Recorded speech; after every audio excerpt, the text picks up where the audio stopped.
today has done up the numbers and estimated that every $10 increase in oil could shave up to 0.4 percentage point off Philippine GDP. With us now for more is the Group Chief Economist of Chinabank, Domini Velasquez. Good seeing you, Domini. Welcome to the program. Good morning, Kathy. And at a time, $100 per barrel of oil has already been breached. Correct. I know that you're news since the weekend, over the weekend. Indeed. So how does that rig your estimates? I mean, you're coming all the way from $80 per barrel.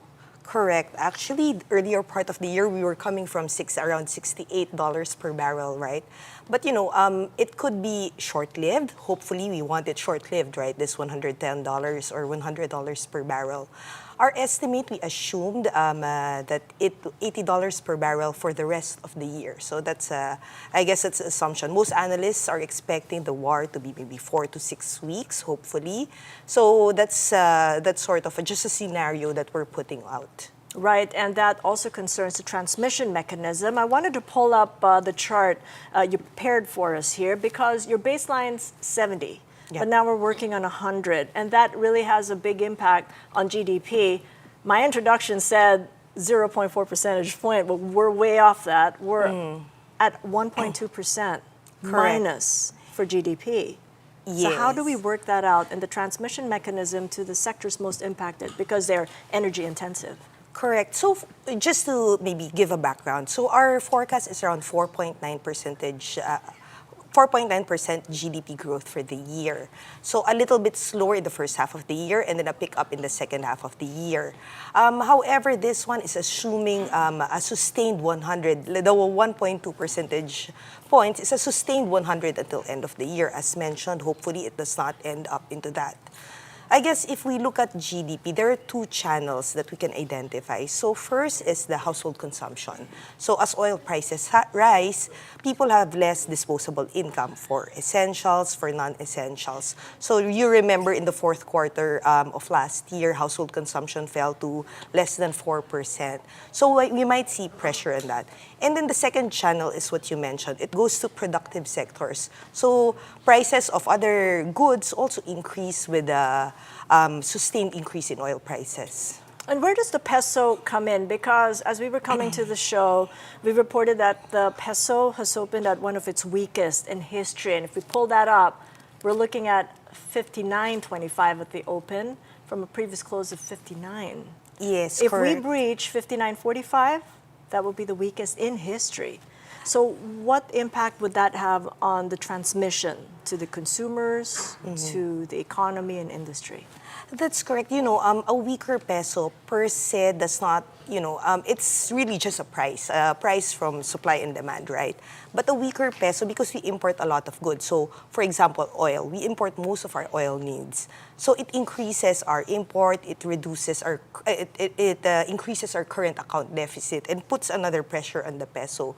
And some other items, for example, rice. We import 20% of our rice needs. So that would increase with the depreciation of the peso. Let me take a look at the PSEI because I'm told that it is down nearly 2%. I know that before the Middle East conflict, you were very positive about equities. But how does the pecking order now change when it comes to asset allocation and the government bond curve and also the peso? I think if you look at the financial markets, a little bit more bearish than, let's say, 2 weeks ago, right? We saw the PSEI climb to 6,600, and now it's, I don't know, 6,000, maybe less than 6,300. I think this is compounded by weaker global economy, possibility of BSP not cutting policy rates anymore or might even hike policy rates given a sustained increase in oil prices. Similar to government securities, we've seen an increase in yields in the past few days.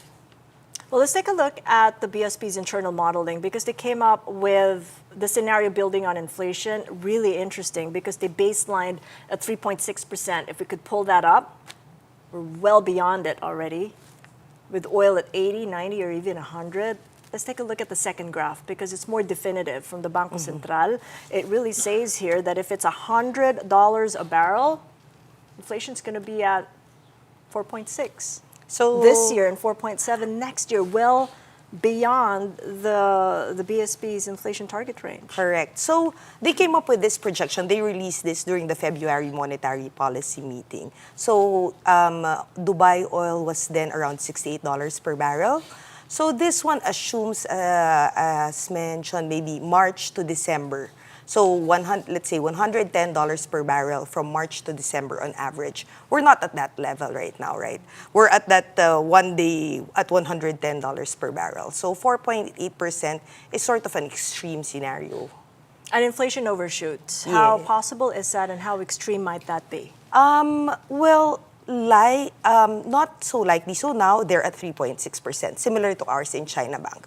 We're assuming a 3.6% average inflation for the year. But if we look back at the Russia-Ukraine war, we saw inflation increase substantially, given how, or depends on how protracted the war will be, right? So we saw inflation 2022 at 5.9 and then 6.9%.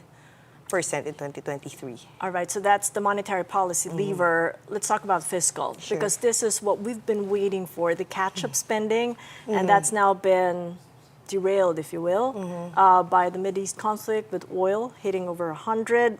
The government's planning fuel subsidies and also possible excise tax cuts. To what extent do you think that might help temper the expected shaving off from the GDP because of these measures? I think, the transport subsidies, that will be most effective. So if you look at the CPI basket, the share of gasoline and diesel is around 2%.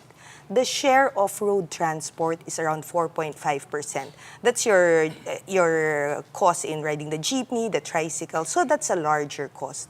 So right now there are calls for a 2 peso increase in, let's say, jeepney and buses. So that will have impact in GDP. So addressing the concerns of the transport sector immediately would be most effective, I would say, as opposed to maybe a rollback of some excise taxes, which usually, benefits the higher income segment. So for the middle, lower income, I would say that the transport subsidy would be more effective. So, stalling any rate increases, jeepney fare hike increases would actually be effective. Which takes us to employment, wages, and the transmission of higher oil, impacting margins. I've had conversations with CEOs on how that might affect OPEX. How fast will we feel maybe job cuts? Or maybe even people not being able to pay back debt in banks? Well, I'm not so sure, but again, this depends on how long the war will be, right? I would say that, this is not a base case scenario for everyone. We didn't expect this at all during the end of 2025 and the start of 2026, right? So it might be a little bit difficult to say right now, but companies would really have to cope with higher OPEX. If we pick maybe a few lessons from COVID, because we also didn't expect that would happen, would there be any that would be helpful for our policymakers and markets? I guess from COVID, one is that likely there will be a lot of overseas Filipinos coming back to the Philippines, right? We've heard some of them wanting to be repatriated back to the Philippines. So I guess jobs. So there's a need for jobs for those who will be returning. There's a loss of income. There's a loss of remittances that will be happening, right? So retooling and reskilling. Possibly some financing scheme for some of them to start businesses here in the Philippines would be effective also. How do we now compare with the ASEAN? I mean, we're looking at numbers below 5% for GDP. Are we still attractive for and if and when those foreign fund flows come back? Yes, I think if you look at the start of the year, we've seen some increases in interest in the Philippines. 4.4% last year. It's a little bit lower than our history, but if you compare with ASEAN, I think that's very decent. If you compare with the rest of the world, it's still very decent. And that 4.4% last year, it was really a fiscal constraint. So the government is saying that they will spend more this year, they will spend the whole budget. So we see an upside for this year. But we're also fuel importing. Correct, So that's correct. a bit of the Yes. downside, would you say? Yes, yes, it is. It is a downside. As mentioned, if we address it through the proper let's say subsidies, targeted, time-bound, it might not be a fiscal drag, and we can spend more on other priorities. Having come from the DOF before you came back to the private sector at Chinabank, if they were listening right now, what do you think would be the most important policy move that they would make in, say, the next 30 days? All right, in the next 30 days, I think the rollout of those subsidies. So I'm looking back at 2025. We did have that in the GAA, that subsidies for transport workers, for agriculture workers, for fisheries, because they also use they're also very oil dependent, and you want to support that segment. So I guess faster rollout for those segments. So I think, if I remember correctly, there's still some, allocation left behind in 2025, and the budget is, you can use it for 2 years. So you can still use it for this year. So that's an advantage. I think, medium term, there is a biofuel mix that the DOE is promoting. Currently, I think it's at 3% mix with the gasoline. So that should, increasing it up to 4%, 5% should also, reduce our oil dependence. All right, tenuous times, but thank you so much for Thank making you. sense of it all. Thank you. Domini, I really appreciate it. Domini Velasquez of Chinabank.